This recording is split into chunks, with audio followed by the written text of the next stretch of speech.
रविवार को भाजपा ने दिल्ली में अपना संकल्प पत्र जारी किया है। बीजेपी देश भर में अपने संकल्प पत्र को घर घर तक पहुंचाने में जुटी है।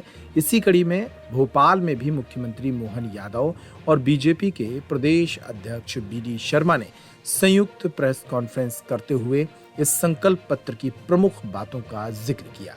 उन्होंने कहा कि यह संकल्प पत्र समाज के सभी वर्गों के चहुमुखी विकास के लिए है। बीडी शर्मा ने बताया कि संकल्प पत्र के लिए मध्य प्रदेश में भी मतदाताओं से सुझाव लिए गए थे। मतपेटियों के जरिए पार्टी ने 26,000 सुझाव पत्र जमा किए थे, जिसके आधार पर संकल्प पत्र में कई बातों को जोड़ा गया है। इस मौके पर सीएम मोहन यादव ने कहा कि मध्य प्रदेश बीजेपी के चिकित्सा प्रकोष्ठ ने ही 70 साल से ऊपर के सभी वर्गों के लोगों के लिए आयुष्मान के तहत 5 लाख के इलाज का सुझाव दिया था, जिसे संकल्प पत्र में मोदी की गारंटी के तौर पर जोड़ा गया था।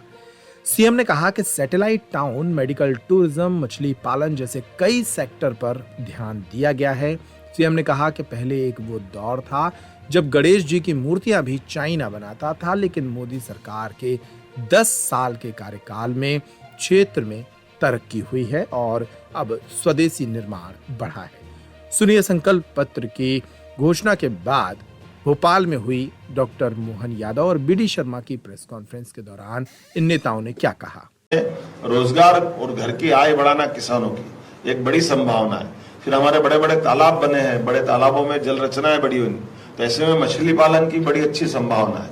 तो मछली पालन पे भी हमने काम करने के लिए इसी में से रास्ता ढूंढा है। मुझे लगता है कि लगभग किसान सम्मान निधि की जो 10 करोड़ लोगों को देने वाली बात है, हमारी राज्य सरकार ने भी किसान सम्मान निधि समान रूप से देकर के किसान का भी और सेना के जवान का भी, दोनों का ध्यान इसमें रखा गया है। हमारे जनजाति गौरव की बात इसमें कही है कि हमारी विरासतों पे हम काम करेंगे। तो ट्राइबल का हमारा आदिवासी बहुत बड़ा अंचल है। ऐसे में हमारे लिए इसी प्रकार के बहुत सारे केंद्र, जिनको सांस्कृतिक केंद्र के नाते से हम जाना जा सकते हैं, विभिन्न भाषा बोलियों को संरक्षण करने की बात हो सकती है। इस पे हम काम करेंगे। खास करके माननीय मोदी जी ने तो तमिल विश्व की सबसे पुरानी भाषा में से एक बात कही है, तो तमिल भाषा के आधार पर माननीय मोदी जी ने केंद्र के इसमें जोड़ा और हम अपने क्षेत्रीय भाषाओं को लेकर के, सभी भाषा बोली के संरक्षण को लेकर के अच्छे से काम करेंगे। एक अच्छी बात रेलवे को लेकर भी, भारत में हमारे वंदे भारत ट्रेन का जो विकास चल रहा है, अभी माननीय अध्यक्ष जी यहाँ बैठे हैं, इनके वंदे भारत ट्रेन मिलने से एक तरह से खजुराहो का टूरिज्म भी बदला और ये हमारा एक नया सेक्टर बदला है। और एक और जानकारी कि 2013 के पहले मध्य प्रदेश में 150 करोड़ रुपया केवल रेल के सुविधाओं के लिए मिलता था। आज की स्थिति है, पिछले मोदी जी जो कहते हैं वो करके कैसे दिखाते हैं। अभी इस साल तक हमारे पास एक ही साल में 15,500 करोड़ रुपया रेल के लिए मिला है। तो कहा 150 करोड़ का 15,500 करोड़। और अभी मेरी विष्णु जी से जो मीटिंग हुई थी उसमें उन्होंने कहा था कि मध्य प्रदेश चूंकि मध्य में आता है और मध्य में आने के कारण से आपने रोड इंफ्रास्ट्रक्चर पर बहुत काम कर लिया है, बड़े हाईवे निकालना, बाकी सड़कें बनाना, लेकिन अब आप रेल के भी आप इसी प्रकार की नई रेल लाइनें प्रस्तावित कराई है। तो हमने इस पे अलग अलग प्रकार से मीटिंग करके इसके ये जो संकल्प लिया है कि रेल की सौगातें मिले, रेल की अलग अलग प्रकार की श्रेणियों का लाभ मिले और इसी प्रकार से अपने प्रदेश का पूरे देश के अंदर रेल नेटवर्क में बड़ा रोल आ जाए, इस पे काम करने की जरूरत है। अभी बाकी तो मैं काफी बात बोल सकता हूँ, लेकिन ये जो एक ध्येय वाक्य माननीय मोदी जी बोलते हैं, यही समय है, सही समय है भाजपा के संकल्प पत्र को लेकर के आगे बढ़ने का। निश्चित रूप से इस समय का हम उपयोग करेंगे और जैसे कि हमने देखा है कि देश ने चंद्रयान की सफलता देखी, अब गगनयान का गौरव भी हासिल करेंगे। आपकी जानकारी के लिए बता दूं कि हमारी सरकार ने साइंस टेक्नोलॉजी को भी समान रूप से महत्व देते हैं। जैसे इसमें गुंजाइश दी संकल्प पत्र में, हमने अपने यहाँ डीप रिसर्च सेंटर की स्थापना IIT इंदौर के माध्यम से कराई थी। ये उसी प्रकार के कि अगर इंडस्ट्रियां हैं, उनको सेल्फ अपने प्रोडक्ट की कोई रिसर्च रिपोर्ट लेना है, उस पर काम करना है, तो आगे जाकर के कैसे कैसे साइंस सिटी बनाना, साइंस सिटी को भी इसमें गुंजाइश दी। आधुनिक विज्ञान के कई केंद्र डेवलप करने की बात कही। कौन सा सेक्टर छोड़ा है, सभी सेक्टरों को इसमें लिया है।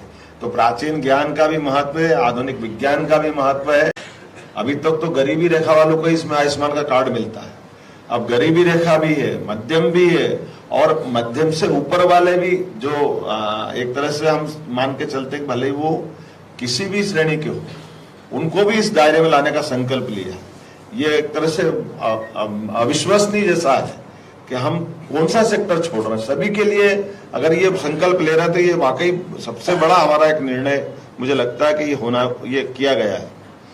इसी के साथ साथ आप अगर लाइन से देखेंगे तो एजुकेशन, युवा, एक एक करके जितने प्रकार की बात कही है, खास करके जो 4 जातियां बताई मोदी जी ने, वो चारों जातियों को इसमें संकल्प पत्र के माध्यम से सबके जीवन में बदलाव लाने के लिए संकल्प लिए है। उद्योग की कैटेगरी भी 4 नंबर तक की कैटेगरी गई है। अभी तक तो हम स्मॉल स्केल से लेकर के केवल 3 श्रेणी में जाते थे, लेकिन रोजगार परक उद्योग, जिनके उद्योगों के माध्यम से केवल सेल्फ हेल्प ग्रुप नहीं, ऐसे बड़ी इंडस्ट्रियां जिस इंडस्ट्रियों के माध्यम से भविष्य में रोजगार के लिए ही खड़ी की गई।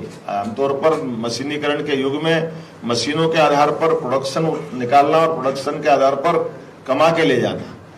हम कल्पना करें कि ये वो दौर था जब दौर में गणेश जी भी चाइना बनाने लग गया था। हमारे अपने घरों के अंदर मूर्ति पूजा के लिए भी हमारे लिए अपने यहाँ ये जो नया बदलाव आया संकल्प पत्रों के बलबूते पर, दुनिया का सबसे बड़ा खिलौने बनाने वाला देश अगर कोई हो गया, नंबर 1 पे भारत आ गया है, तो ऐसे में हमारी संभावना भी खुलती है। इसी प्रकार से चिप के मामले में सेमीकंडक्टर निर्माण को लेकर के भी जो कल्पना, तो अत्याधुनिक तकनीक का भी इस्तेमाल करते, और जिस ढंग से हमारी खास करके जबलपुर की सैन्य शक्ति के साथ वहाँ इंडस्ट्रियां हैं जो आर्मी के हथियार बनाती है, तो भविष्य को लेकर के हर सेक्टर में संकल्प पत्र के माध्यम से देश के स्वाभिमान का भी ध्यान रख रहे हैं, रोजगार का भी ध्यान रख रहे हैं और भविष्य की आवश्यकताओं की पूर्ति का भी पूरा ध्यान रख रहा है। एक तरफ हमने कहा कि हम अमेरिका, इंग्लैंड और इनकी ग्रोथ को देख करके चल रहे हैं, लेकिन ये जो अर्थव्यवस्था का तीसरा पक्ष लेके चल रहे हैं, इस आधार पर अपने मध्य प्रदेश का भी हमने 4.5% से बढ़ा करके 9% का जो टारगेट लिया है। मुझे लगता है संकल्प पत्र में बहुत सारी गुंजाइश हमारे लिए भी निकलेगी, जो एजुकेशन से लगा करके जैसे सैटेलाइट टाउन की बात इसमें जोड़ी गई है। तो शहर का जो शहरीकरण बढ़ रहा है, तो केवल शहर में गरीब लोगों के लिए उनकी जो झुग्गी झोपड़ी है उनका निदान भी इसमें खोजा गया है कि झुग्गी झोपड़ी वालों के लिए योग्य प्रकार के आवास बना करके उनको दे करके एक तो शहर का सौंदर्यीकरण भी करा जाए। इसी प्रकार से जो कल दिल्ली में देश के माननीय प्रधानमंत्री जी ने विमोचित किया है, तो आज मध्य प्रदेश की इकाई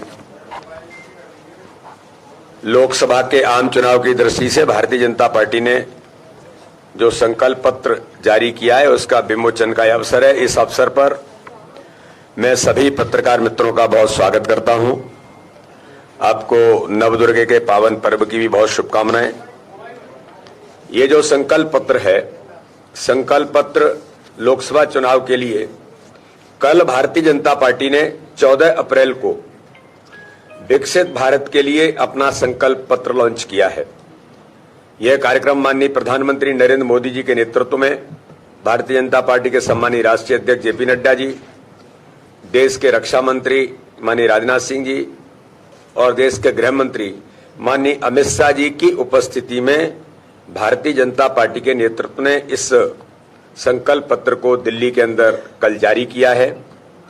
और इस संकल्प पत्र में आप सबने देखा होगा कि ये संकल्प पत्र पिछले 10 वर्षों में प्रधानमंत्री नरेंद्र मोदी जी के नेतृत्व में जो हमने पहले संकल्प लिए थे उनको गारंटी के साथ जो पूरा किया, तो ये आज आगामी आने वाले 5 वर्षों के लिए ये जो संकल्प पत्र है ये मोदी की गारंटी का संकल्प पत्र है। और पिछले 10 वर्षों में माननीय प्रधानमंत्री जी ने हर क्षण भारत को श्रेष्ठ बनाने की दिशा में जो काम किया है, इस संकल्प पत्र के माध्यम से आगामी 2047 का विकसित भारत बनेगा, उसके इर्द गिर्द इस संकल्प पत्र को भारतीय जनता पार्टी ने आज केंद्रित किया है। संकल्प पत्र के लिए मैं आपको जानकारी देना चाहता हूं कि पूरे देश के अंदर भारतीय जनता पार्टी ने अभियान चलाया था सुझाव संकलन के लिए। हमने मध्य प्रदेश के अंदर भी मीडिया के मित्रों के सामने उसको प्रेषित किया था कि किस प्रकार से सुझाव पेटियां पूरे मध्य प्रदेश के अंदर भी हमने जैसे रखी थी 1100 स्थानों पर, और नमो ऐप के माध्यम से भी ऑनलाइन सुझाव लोगों से लिए थे। देश के अंदर कार्यकर्ताओं के प्रयासों से और देशवासियों के सहयोग के आधार पर लगभग 15 लाख सुझाव पूरे देश के अंदर इस संकल्प पत्र के लिए मिले। इनमें से 4 लाख सुझाव नमो ऐप पर के माध्यम से और शेष सुझाव वीडियो बैन और सुझाव पेटियों के माध्यम से प्राप्त हुए, जिसमें मध्य प्रदेश में 1100 स्थानों पर हमने जो पेटियां लगाई उनमें से 26,000 सुझाव मध्य प्रदेश के अंदर हमें मिले थे। मैं संकल्प पत्र कमेटी के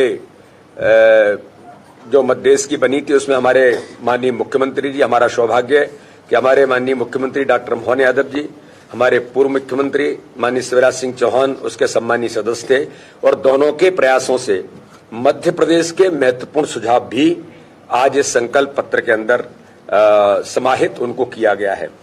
मैं आदरणीय मुख्यमंत्री जी का इस बात के लिए विशेष तौर पर धन्यवाद करता हूं।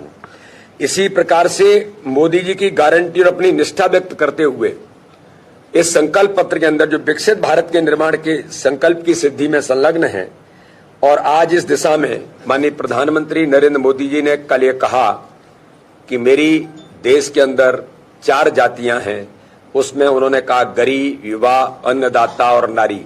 पूरा संकल्प पत्र इनके विकास